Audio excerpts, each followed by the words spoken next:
I think it's just a chance to be really proud of who you are, and we celebrate that every single day, but to really get out there and be loud and proud. Naidoc Week is a great way to celebrate Aboriginal culture.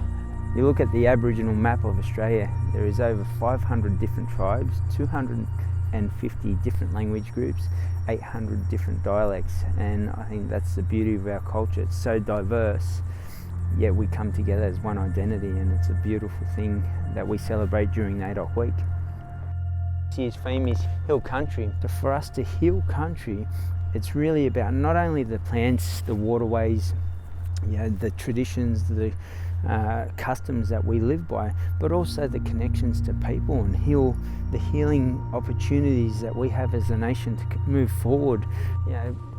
For Aboriginal people, we just want the respect and acknowledgement of the trauma that the past had caused us to move forward united more as a nation.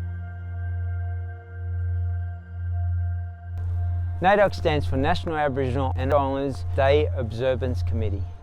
Its roots stem from 1938, one of the biggest civil protests back in the whole world at that point in time. Protests against January 26th, and obviously celebrating something that for us as Aboriginal people is attached to huge trauma. My definition of it is we're both 100-metre sprinters going to the Olympics, but I get a 50-metre head start. Your chances of ever making the Olympics were going to be nil unless I trip over or tear something on that 50-metre sprint that I have to do. And until we can bridge that gap together as a nation, we'll always struggle as Aboriginal people. And I think that's what Naidoc Week is a great chance to be able to do, bring a modern evolution with the oldest living culture in the world. The best way to find out about Aboriginal culture is sit down and talk to an Aboriginal person.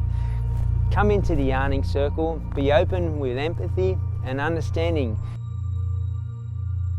During Naidoc Week, I challenge anybody to get out there and learn one thing about Aboriginal culture each and every year when it rolls around.